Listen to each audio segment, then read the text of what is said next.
How do most burglars get into homes? Many ways. What I prefer, that you always go to the back, because most people are going to leave their bathroom window open, if any window is going to be open.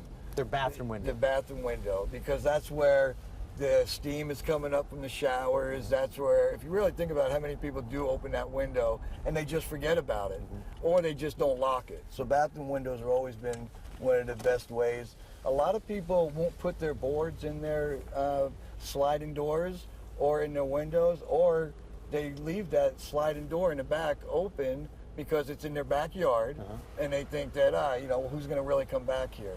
Especially if they have a fence, which if they got a fence, 6-foot fence, that's a great thing for me. Because you can hide? Yeah, people aren't going to be able to really see unless they're upstairs in their second-story house looking down. Yeah.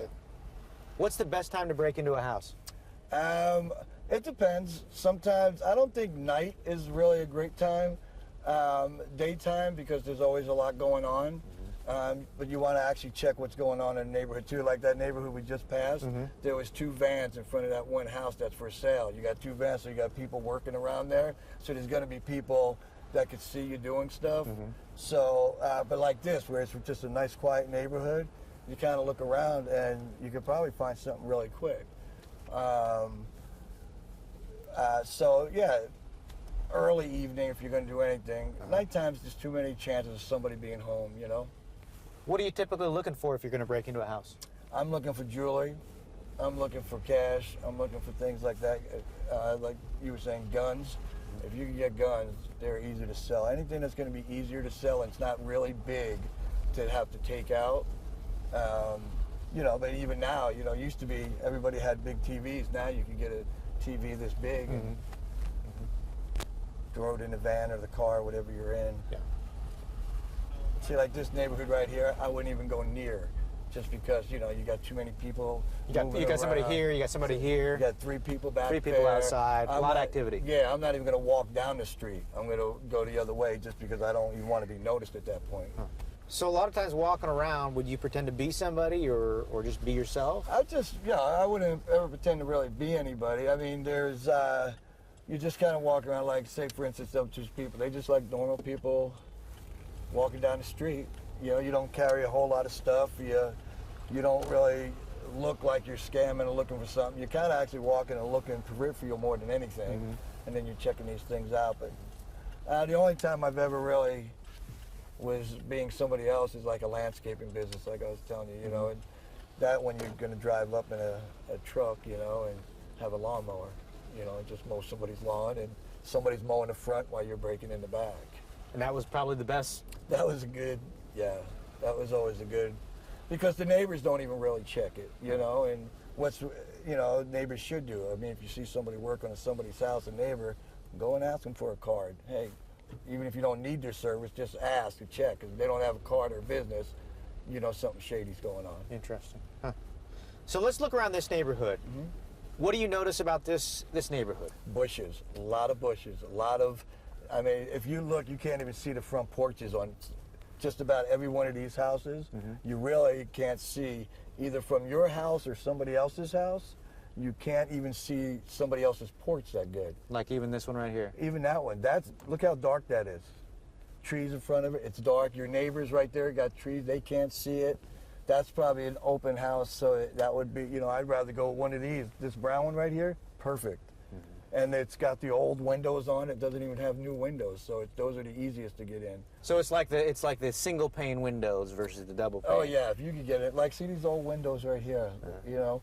Those are so easy, and everything is just, this block is perfect because there's about 4 or 5 houses you could actually really go up, look in the windows, go up on the porch, look in the window. If somebody's there, you know, you knock at the door, you just say, oh, I must be at the wrong house.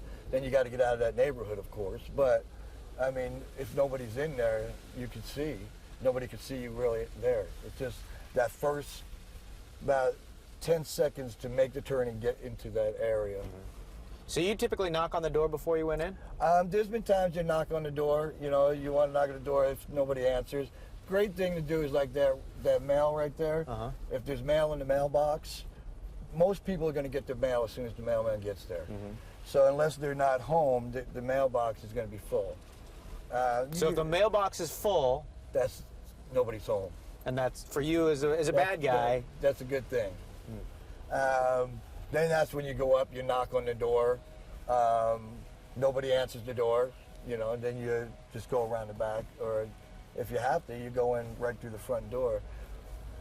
What if they got a TV on or a radio on? Does that change it? That doesn't really deter much. I mean, again, it's a lot of times if people are home and they got the TV, if the door's unlocked, you can kind of walk in and say you're in the wrong place, but you got to get out fast. That's why it's really important to take, like these here, these would be really hard to even be in this neighborhood. I mean, look how clear this is. Wide open. But this side is a whole different story. Huh. See this house right here? Right. That's perfect. Look at the windows. You can't see the windows. You can't see nothing. Right. But on this side, everything's so wide open. So, and for these here, you'd have to actually walk all the way around and go through the back, and then some neighbors. And that doesn't mean every neighbor's home, but in the big picture of it, you want those ones that's more secluded. And that's why it's, keeping your yard and your hedges to a certain level is always a good idea too. How about if a dog came to the door? Depends on the size of the dog. If it's a really big dog with a big voice, you probably want to get out there. But a lot of times the dogs, they'll just bark when you get in. They're like, just sit, or you can pet them. Right. I've thrown food out of the refrigerator. Here, you throw them a bone and some food, they'll start eating, and you can do what you got to do. But then again, if it's a little chihuahua, you can put them in a room, kind of kick them. Right. You're not trying to be there too long anyway. It's kind of getting in, getting out. So again, beginning to end, how long do most home burglaries last? Most home burglaries are going to last a good 10 minutes. If you're fast, you know exactly where you're going. The process of knowing where you're going is getting in, finding the bedrooms. You get in those bedrooms as fast as you can, because that's where the most of the valuables are. Bedrooms first. Bedrooms first. That's where the valuables are. You're going to work your way out, and then you're going to kind of just scope and see what's around the living room and stuff like that. A lot of people don't leave, and most burglars aren't looking for antiques and things like that, because you don't really know what they are. But if you see stuff that's nice, you want to grab that. But you always want to hit the bedrooms first, because there's going to be a safe in the closet, under the bed, wherever they're going to hide that. You're going to have the jewelry is always in the bedrooms. Guns and stuff like that are usually in the closets in the bedrooms, because especially if they got children, people are not wanting to be in there. People hide stuff in between the mattresses. So it's good just to hit those first. While you're hitting those, you can hit a house, the bedrooms, within 5 minutes. Get everything, and then as you're scanning on your way out, so it's about a good 10-minute process. The security signs out front, does that change anything for you? No. Not at all? No, people stick them in. Doesn't do anything? No. Because here's the deal with that is, you could stick any sign in front of your door, and a lot of people will do that. Some people buy a house, they move in, and the people before them had that sign up there, and the alarm doesn't work. So they just leave the sign up. Interesting. The only way, if an alarm goes off. So like right here, there's a sign, right? There's a security sign there. Yeah, but that's still a good place, because. Another security sign here. Yeah. That wouldn't do anything for you. No, this house may, I would think, because it's so bigger. Right. But again,